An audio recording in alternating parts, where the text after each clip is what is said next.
Continuamos en La Venganza Será Terrible por Radio del Plata desde la ciudad de Madrid. Estamos aquí en España en la sala Galileo Galilei. Mañana también insistiremos aquí. Es verdad. Y lo mismo el lunes, pero en el Colegio Mayor Argentino.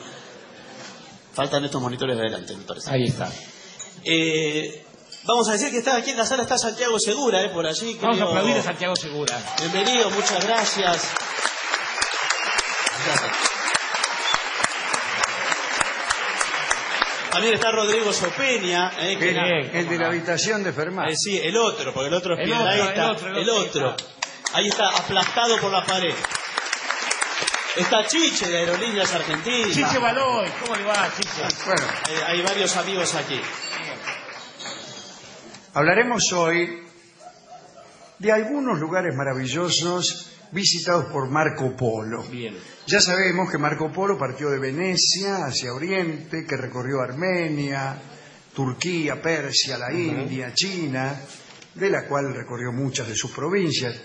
Sin orden preciso, citaremos ahora algunos de los lugares que visitó, la mayoría de los cuales aparecieron en un libro que él escribió en la cárcel y que se llama El Libro del Millón. Primer lugar, primera locación. Kerman era un reino de Persia situado al sur del desierto iraní. Su capital también se llamaba Kerman. No parece muy iraní. No. En tiempos en los que llegó Marco Polo, estamos hablando del siglo XIII, la ciudad estaba dominada por los tártaros. Su geografía no presentaba nada extraordinario, pero sí fue extraordinario un suceso que tuvo lugar allí. El pueblo de Kerman era tranquilo, humilde y pacífico. Los pobladores se ayudaban los unos a los otros, tanto como podían, y en una oportunidad el rey de Kerman dijo a los magistrados que estaba muy asombrado porque se había enterado de que en los reinos de Persia que estaban cerca de Kerman había gentes malvadas que se mataban entre sí.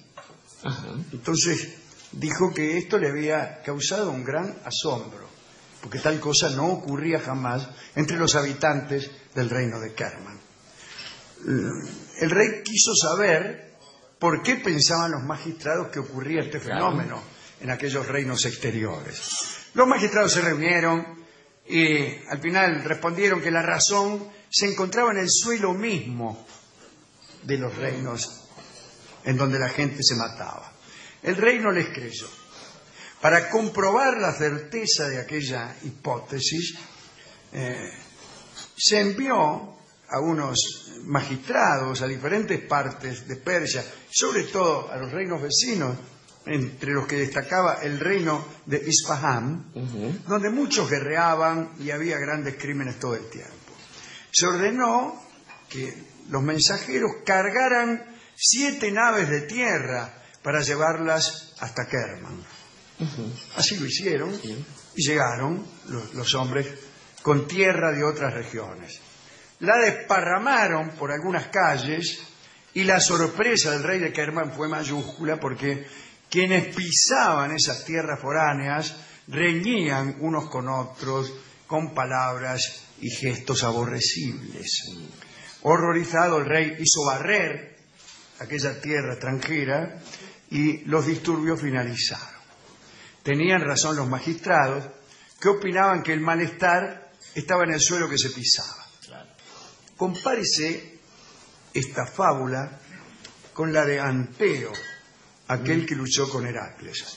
Heracles luchaba con Anteo justamente en Flegras, que eran las tierras donde Anteo había nacido. Entonces lo tiraba al piso y Anteo cada vez que caía al piso se levantaba fortalecido. Parece que el contacto con su tierra le daba nueva fuerza. Y esta segunda historia es verdaderamente estupenda porque la lectura alegórica nos dice que cuando más cerca estamos de nuestro suelo, que cuanto más estrecho sea el contacto con lo nuestro, más fuertes seremos. La cultura, el peso de nuestra historia, bueno, nos hace más fuertes. En cambio, la otra fábula, a saber que los hombres de los reinos vecinos son malos por los suelos que pisan, esa a todas luces floja y no tiene otro mensaje que no sea un definido chauvinismo. Pero ese es el primero de los lugares extraños que cita Marco Polo, Kerman. Cerca de Kerman está la ciudad de Kumós. Según dicen, estaba situada en la actual Minab, en el Golfo Pérsico. Allí vivían mujeres que lloraban constantemente. Dice la crónica que para llorar la muerte de hombres y mujeres, el día que uno deseaba, bueno, eran lloronas. Sí, claro. Dice que las contrataban por un estipendio, iban a llorar a ese lugar. Eran llantos supletorios para quienes por desdén, por fortaleza o por indiferencia, no lloraban y querían que sus muertos fueran dignamente despedidos. Marco Polo cita también la ciudad de Chesmir. Dicen que se refería a Cachemir, o Cachemira, ¿no? Allí vivían unos ermitaños exitosos en sus milagros, sobre todo en el poder que tenían sobre los astros. Allí en Chesmir sucedía que por encantamiento se hacía de noche en medio de la tarde, solo por un rato. ¿Para qué? Para evitar el calor insoportable. Qué buena Un idea. atenuante. Estaban los ermitaños ahí, calor, 3 de la tarde. Noches. Hasta las 4, que se refrescaban bien. Un ratito. Otra vez la tarde. Qué bien. O sea que tenían el poder de producir pequeñas noches o pequeños días en cualquier momento que no fuera redundante. Claro. Es decir, No. no tenía mucho sentido que se hiciera de noche cuando ya era de noche. Y hay un ejemplo de milagro enteramente superado. Y ahora haré que se venga la noche, que sea de noche. Pero ya es de noche, maestro. No importa. Igual. Era una noche enfática. Noche sobre noche. ¿Cómo es eso? ¿Cómo es ese pedazo de noche puesto sobre la ya noche? Bueno, una noche muy enfática. Había otra ciudad. A ver. La ciudad de Pen, dominada por el gran Khan, o Khan, si usted quiere. Sí, calmo. Era famosa por su producción de piedras preciosas. Abundaba sobre todo el jade, pero lo que le interesó a Marco Polo fue una característica del matrimonio. Cuando una mujer tenía un marido y él la dejaba para irse de viaje, si era por más de 20 días, la dama podía tomar un marido suplente para paliar de algún modo la ausencia. 20 días. Esta legalidad indicaba, por otra parte, que el marido suplente debía alejarse de la casa en el momento en que regresara el titular. Claro. O Sí. incluso, mejor, un rato antes. Sí. Sí. Para evitar eso de ponerse a recoger sus pertenencias, No, es esto engorroso. es mío, esto no, bueno. Lo mismo sucedía con los hombres cuyas mujeres se alejaban, pero desde luego era poco frecuente. Esto suele ocurrir todavía Sí. y nadie Sin va- tanto protocolo. No, claro. La isla de Angamán era inexpugnable. Algunos hombres de esa isla tenían cabeza de perro. La isla estaba ubicada en un mar cuya corriente era tan fuerte que los barcos no podían tirar el ancla ni navegar. La corriente los arrastraba a cierto golfo del que no se podía salir. En la provincia de Baldaseán, digo otra, ese lugar lo pasamos de largo porque no me resulta interesante. Claro. Sí. En la provincia de Baldacián, ¿qué tal Baldacián? Estaban los mejores caballos del mundo. En verdad, eran descendientes del caballo de Alejandro, Bucéfalo. Bucéfalo. Todos estos animales nacían con un cuerno y una estrella sobre la frente. Bueno, eran como unicornios. Eran. ¿A qué estamos jugando? Y según parece eran los más veloces de Oriente. Pero esta raza de caballos fue destruida. Ya no queda ni uno de ellos. Los últimos se encontraban en poder de un tío del rey de Baldacián. Y cuando este tío se negó a permitir al rey tomar a uno de ellos, el rey lo mandó a matar.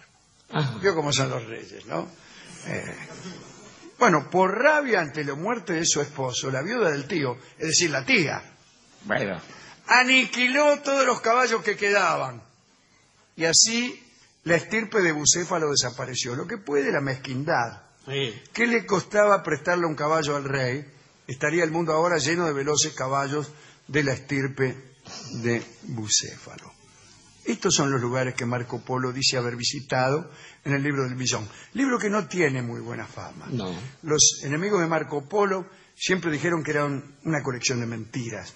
Los amigos no dijeron nada, pero tampoco encontraron muchos datos veraces allí. En verdad, el antropólogo actual tiene la sensación de estar en presencia de una geografía fantástica, ya que es casi imposible relacionar las cosas que dice que ha visto Marco Polo con las que surgen de una estricta investigación histórica y antropológica, como se acostumbra ahora en las revistas. ¿A quién quiere dedicar esto, querido Dorio? Estaba pensando, esta historia, muchos poemas han dado cuenta de esta historia, que eso de peregrino, buscas a Roma en Roma, o bien más cerca de estos pagos, ¿no? Caminante no hay camino, esta idea acerca de una especie de falsedad elemental de los viajes. Sin embargo, digamos que el turismo dejó de tener sentido en estos tiempos justamente porque los viajeros, imitando a Marco Polo en aquel momento, pero con la ventaja de la profusión, difunden cosas de modo tal que cuando uno llega a Toledo, por ejemplo, sabe que seguro sale cansado, o sabe que, claro, todo lo que hay ahí corta, incluso el rostro. Bien.